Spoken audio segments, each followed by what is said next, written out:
So, some interesting reports are coming out. The Bengals are actually looking to trade Trey Hendrickson. Yeah, their best defensive end, their tone setter, the guy who's been carrying their pass rush. Kind of a bold move, right? Especially when you already know your defense is about to be bad. That's like pulling the engine out of a car, barely runs. But that's where they're at. So, here's the deal for us. Should the Chargers actually consider making a move for Hendrickson? What would it take to land him? And maybe the most important part, do we even need him in the first place? Those are the 3 buckets I want to hit today. And I'll tell you up front, I've got some clear thoughts on this one. Let's go. What's up, Chargers fans? Welcome to the NFL Playbook, Chargers. If you're new here, don't forget to hit that subscribe button. This channel is all about breaking down everything you need to know about the Bolts. Okay guys, quick thing before we continue. I've been thinking about an app idea that could change the way we watch NFL games. I posted all the details in the community tab, and I really need your feedback. Please head over, vote in the poll, and drop a comment with your thoughts.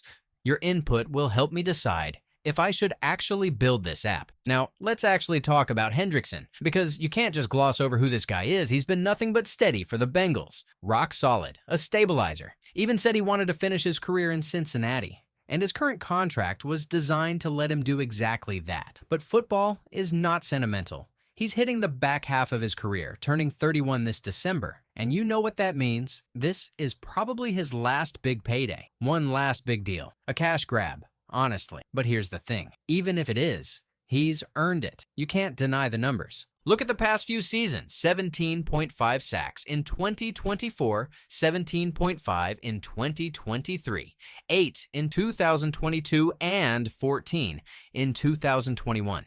That's not a fluke. That's consistent disruption. And he's got 77 career sacks total. When you average over double-digit sacks a year for 4 straight seasons, that's not luck. Look at his 2024 PFF grades, 88.1 overall, 9th best in the league.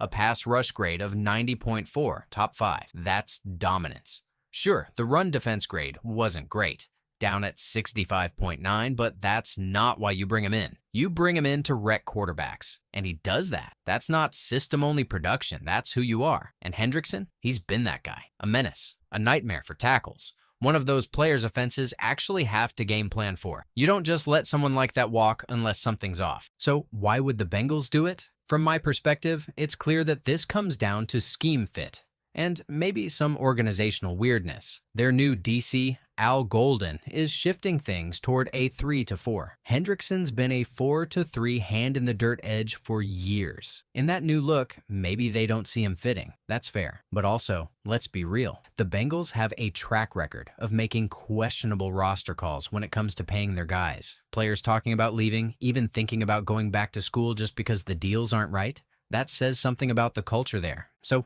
what does it mean for us?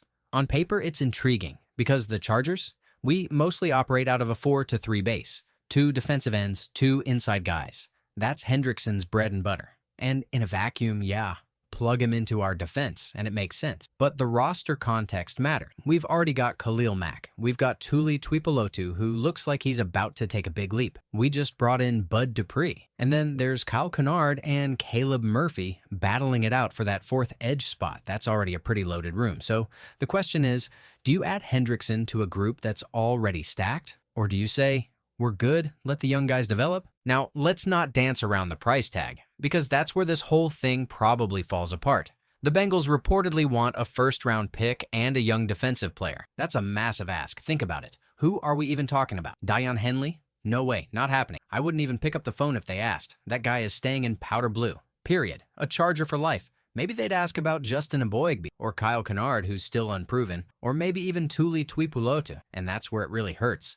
Because if you ship Tuli out plus a first, that's just painful. You're giving up youth and potential for an older vet and a big contract. From my perspective, that's not balance. That's panic. So, here's where I go back and forth. On one hand, Hendrickson makes you immediately better in the short term. There's no debate about that. You add him opposite Khalil, and suddenly you've got a duo that scares people. On the other hand, what you're giving up making it happen, draft picks, a young player, and then the contract, that's heavy. Because let's be real, you're not trading for him without committing to a new deal. And top edge money right now, it's insane.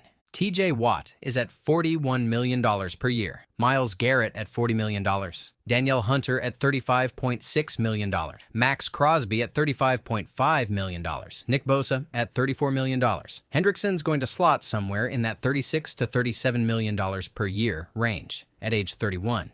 And those numbers come with guarantees that stretch for years. So now ask yourself, are you really willing to lose a guy like Tuli, a first-round pick, and pay $37 million a year for a vet in his 30s? For me, that's where it breaks. That's where I say no. And look, betting markets agree this isn't super likely. DraftKings Sportsbook has us at plus 1,400 to land Hendrickson, behind the Panthers, Lions, Colts, and Packers. What does it mean? We're in the conversation, but not favorites. And honestly, that feels right. So here's where I land. Adding Hendrickson would be wild. It'd give us another legit edge rusher and make for some crazy highlights. But the price, in every sense, is just too high. I'd pass. Now, let's talk about the elephant in the room. The Chargers just released an unofficial depth chart for the final preseason games, and guess what they have changed? Backup quarterback. Yes, Trey Lance is now the quarterback 2 behind Justin Herbert. We're not going to see Herbert in this game due to injury concerns, so it's pretty much clear that Lance will start the game.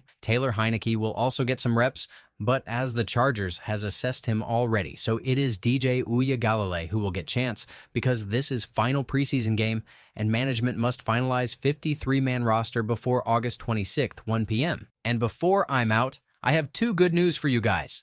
The first one is on Quentin Johnston. Yeah, that concussion scare was tough to watch, but here's the good news. Jim Harbaugh said he was alert, he was talking, and he even remembered the play once he got to the hospital. That's what matters. He's in good spirits, and they'll be smart with him moving forward. And the second good news is Mekhi Becton. Yeah, the big man we brought in to shore up the line is finally back at practice. That's a sight we needed. He'd been out for weeks with what they called a minor injury, but you know how that goes. When you hear minor and then don't see a guy for that long, your brain immediately jumps to worst case. Especially after the gut punch of losing Rashawn Slater for the year, nobody wanted another blow to this offensive line. So seeing Becton back out there Tuesday in pads, doing real work, that's huge. Just that visual alone settles some nerves. And it's not just depth. This guy is a former first-rounder, massive frame, nasty streak.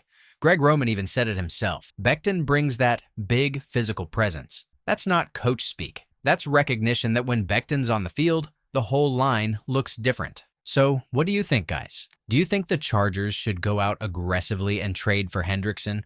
Or do you believe the Chargers should go with what they have? Drop your thoughts in the comments below. Hit that like. Subscribe if you haven't already. I appreciate all the support as always.